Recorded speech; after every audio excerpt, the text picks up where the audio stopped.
नमस्कार, मैं हूं अमित कुमार।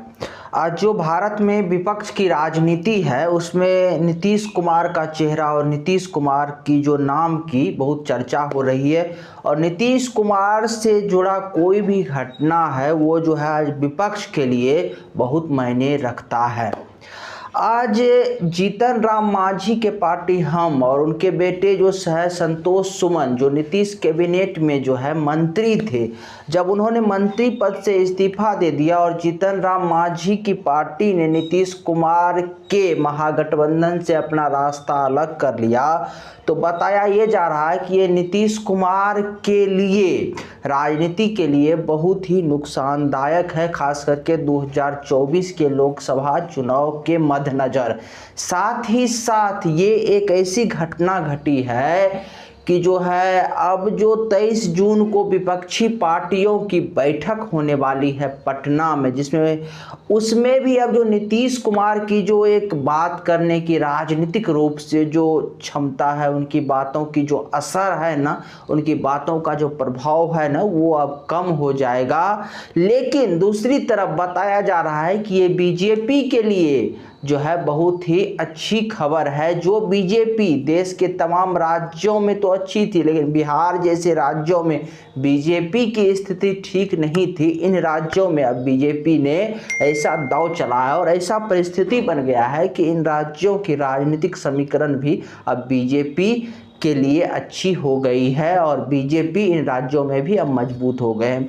इसीलिए सबसे पहले तो हम चर्चा कर लेते हैं कि अब जो 23 जून को बिहार में 17 विपक्षी पार्टियां के बड़े बड़े नेता एकजुट हो रहे हैं, एक मंच पे आ रहे हैं। इस मंच पे आने का उद्देश्य क्या था और नीतीश कुमार के बुलावे पे सब आ रहे हैं। नोट करने वाली बात है, उद्देश्य था कि मोदी के विरुद्ध यानी बीजेपी के विरुद्ध एक संगठित विपक्ष को जो है मैदान में उतारना, और उसके चेहरे पर भी हो सकता है कि उस दिन जो है निर्णय हो। और ऐसा बताया जा रहा है कि जिस तरह से नीतीश कुमार के इर्द गिर्द ये नेता और नीतीश कुमार के बुलावे पे आ रहे थे, नीतीश कुमार का एक प्रभाव माना जा रहा था कि लोग उनको आज के समय में बीजेपी और मोदी के विरुद्ध एक बड़ा चेहरा मानते हैं। इनमें से अधिकतर विपक्षी नेता, समूह की तो बात नहीं कहा जा सकता, अधिकतर विपक्षी नेता उनको मानते हैं, इसीलिए उनके बुलावे पे आ रहे थे। और हो सकता है कि इनमें से इस बात पर भी सहमति बन जाए कि चलिए अगर 2024 का लोकसभा चुनाव हो रहा है तो इसमें चेहरा के रूप में नीतीश कुमार को या कुछ बड़ी भूमिका मिल जाए ताकि वो पूरे देश में प्रचार प्रसार कर सके।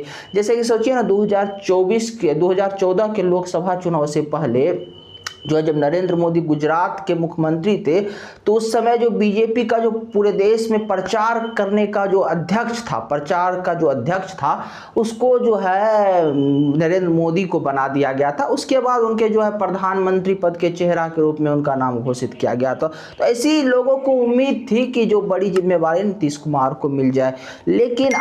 यहाँ सोचिए, जब नीतीश कुमार बिहार जैसे राज्य जहाँ 40 लोकसभा सीटें हैं, ये उनका गृह राज्य है, और बिहार से बाहर जाइए तो नीतीश कुमार का जनाधार बहुत कम है या ना के बराबर है या नहीं है, आप मान सकते हैं, या शून्य है आप मान सकते हैं। लेकिन उनका जनाधार का जो असर है वो बिहार में ही दिखता है और यहाँ 40 लोकसभा सीट है। और इस बिहार में अगर वो अपने गृह राज्य में ही कमजोर हो जाएंगे राजनीतिक रूप से, गृह राज्य में जो छोटे छोटे क्षेत्रीय पार्टी हैं, छोटे छोटे जो पार्टी है जिनको आज जो है बीजेपी के क्षमा कीजिएगा जदयू के राष्ट्रीय अध्यक्ष ललन सिंह कह रहे थे कि छोटी दुकान, तो ये जब उनकी बात नहीं सुनेंगे तो क्या जो ये तमाम 17 राजनीतिक पार्टी है और उनके बड़े नेता है वो उनकी बात सुनेंगे। और जिस प्रकार से भी जीतन राम मांझी और उनके बेटे संतोष मांझी और हम पार्टी ने नीतीश कुमार से किनारा कर लिया है, तो पूरा ये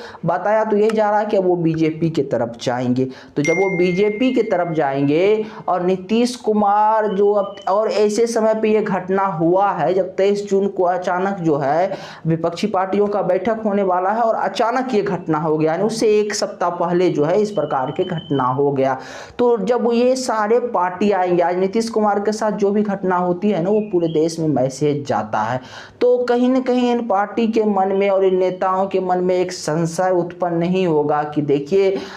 जो नीतीश कुमार पे चर्चा कर रहे होंगे, जो नीतीश कुमार के नेतृत्व या क्षमता पे चर्चा कर रहे होंगे, उनके नेतृत्व कुशलता पे 2024 के लिए विचार कर रहे होंगे, वो अब ये नहीं सोचेंगे कि देखिए नीतीश कुमार अपने घर के एक पार्टी को अपने साथ नहीं रख सके। उनके जो है साथ जो जीतन राम मांझी थे वो अब उनसे उनके जो है गृह राज्य में अलग हो गए। अब देखिए पहले छोटे छोटे कई दल नीतीश कुमार से अलग है वो मायने नहीं रखता, लेकिन अचानक ऐसे मौके पर जब एक कहा जा रहा है ना कि लोकतंत्र को बचाने के लिए तमाम विपक्षी पार्टियां जो है एकजुट हो रही है, ऐसी चीजें बताया जाता है ना, ऐसे चीजें में इस लोकतंत्र के मुहिम में आहुति देने से नीतीश कुमार को नहीं, जब कहा जाता है कि जीतन राम मांझी को नहीं रोक पाए तो 2024 के लोकसभा के नज़र से जो 23 जून को बैठक होने वाली है, उनके नेता के मन में शायद वो प्रकट ना करे इन चीज़ों को। जदयू लाख मना करे कि ये छोटी दुकान है, जदयू के नेता कहे, आज बिहार के पूर्व मुख्यमंत्री जीतन राम मांझी पर लाख आरोप लगाए, लाख कुछ कहे, लेकिन ये जो है उस पर असर डालेगा। और वो जो एक बात करने की जो एक स्थिति है, राजनीतिक रूप से जो एक प्रभाव है, राजनीतिक रूप से जो एक मनोस्थिति होती है, या आप कहिए ना कि वो जो मनोबल है, उसमें कहीं ना कहीं नीतीश कुमार का भी कमी आएगा और उसको कहीं ना कहीं जो है अप्रत्यक्ष रूप से थोड़ा ही सही लेकिन नुकसान पहुंचाएगा। लेकिन बीजेपी के लिए ये जो है बहुत ही सुनहरा अवसर हो गया। बीजेपी के लिए इसीलिए सुनहरा अवसर हो गया कि आज देखिए जो है बिहार जैसे राज्यों को अगर आप छोड़ दीजिए, जहाँ पे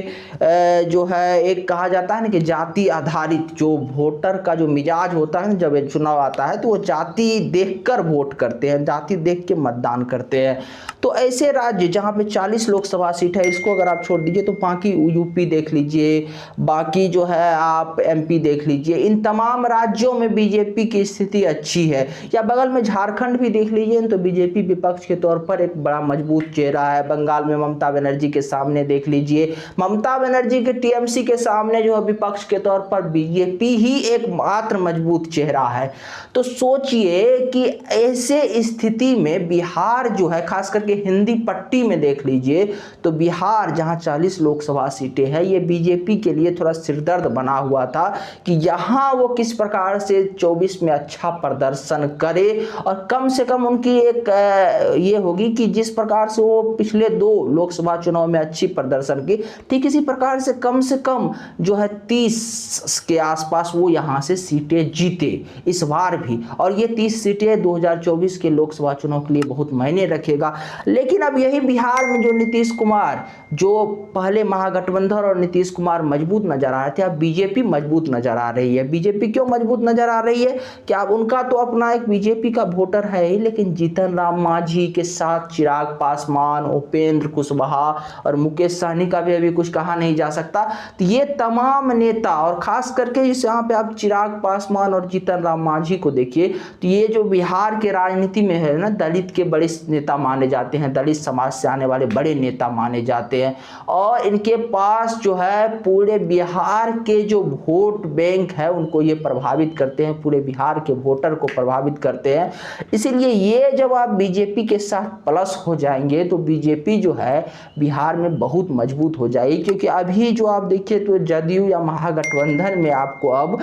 कोई भी बड़ा दलित चेहरा नजर नहीं आता है बिहार के लिहाजे से। बिहार में जो नीतीश और तेजस्वी का महागठबंधन बना हुआ उसमें कोई बड़ा दलित चेहरा नजर नहीं आता है। और जीतन राम मांझी अब बीजेपी में चले गए तो इस लिहाजे से जो अब दलित वोटर का शिफ्टिंग होगा वो बीजेपी की तरफ होगा। और एक चीज़ आपको और भी याद रखना है कि अभी जो 17 विपक्षी पार्टियां 23 जून को बिहार आ रही है, इसमें इनमें जो है मायावती भी नहीं आ रही है। और मायावती एक बहुत बड़ा दलित चेहरा है। और उत्तर प्रदेश में देखा गया था कि विधानसभा चुनाव हो या लोकसभा चुनाव हो, मायावती का जो वोटर था वो बीजेपी की तरफ शिफ्ट हो रही थी। अब बिहार में भी जो दलित वोटर जो है बीजेपी की तरफ शिफ्ट हो रही है और बीजेपी के साथ दलित नेता जुड़ रहे हैं। ये बीजेपी के लिए बहुत अच्छी खबर है और बीजेपी के लिए एक खुशखबरी है। वही नीतीश कुमार के लिए ये डैमेज कंट्रोल करना थोड़ा सा मुश्किल होगा, जबकि लोकसभा का चुनाव अब का समय जो है 1 वर्ष से भी कम रह गया है। आगे देखिए देश की राजनीति और बिहार के राजनीति में क्या क्या होता है। अगर आपको हमारी जानकारी अच्छी लगी तो चैनल को सब्सक्राइब कर लीजिए, वीडियो को शेयर कीजिए। नमस्कार, धन्यवाद।